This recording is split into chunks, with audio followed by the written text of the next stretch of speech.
வெற்றிவேல் முருகனுக்கு அரோகரா.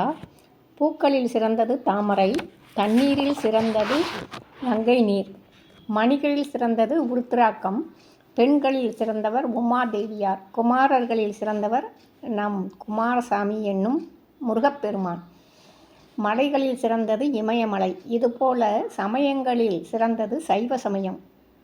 சைவ சமயத்தின் தனி பெருஞ்சிறப்பு சிவபரம்பொருளின் தொன்மை வடிவு ஆறுமுக வடிவம். தொன்மையும் நன்மையும் உடைய இந்த ஆறுமுக வடிவு அனாதியானது. இறைவனுடைய 5 திருமுகங்கள் ஈசானம், தத்புருஷம், மகோரம், வாமதேவம், சத்யோஜாதம் என்பனவாகும். ஈசானம் எல்லாவற்றையும் ஆளும் தன்மையது. தத்புருஷம் தேவ சரீரம், மானுட சரீரம் ஆகியவற்றில் அஸ்தித்து நிற்பது. அகோரம் சாந்தமாக இருப்பது. வாமதேவம் அறம், பொருள், இன்பம், வீடு ஆகியவற்றை ஆன்மாக்களுக்கு அருள வல்லது. சத்யோஜாதம் உயிர்களுக்கு உடல்களை தோற்றுவித்து உள்தோன்றி அருள வல்லது. இந்த 5 முகங்களுடன் கீழ் நோக்கி அதோ முகமும் சேர்ந்து 6 முகமாகி உயிர்களுக்கு தனிப்பெரும் கருணை புரிகின்றது.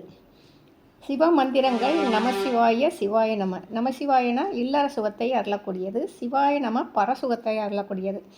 முருகப்பெருமானின் மந்திரம் சரவணபவ என்னும் 6 எழுத்து. இதனை அருணகிரிநாத பெருமான் வசனமிக வேற்றி மறவாதே, மனது துயராற்றி உழலாதே, இசைவையில் சடாட்சர மதாளே, இகபர சௌபாக்கியம் அருள்வாயே, பசுபதி வாக்கியம் உணர்வோனே, பழனிமலை வீட்டருளும் வேளாம், அசுரர் கிளை வாட்டி மிகவான அமரர் சிறை மீட்ட பெருமாளே, அமரர் சிறை மீட்ட பெருமாளே, இகபர சௌபாக்கியம் அருள்வாயே அப்படின்னு பாடுவார்.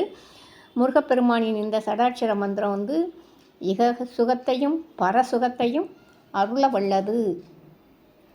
எனவே அந்த முருகப்பெருமானின் சடாட்சர மந்திரத்தை பெற்று சொல்லி இகபர சுகங்களை பெறுவோமாக. வெற்றிவேல் முருகனுக்கு அரோகரா.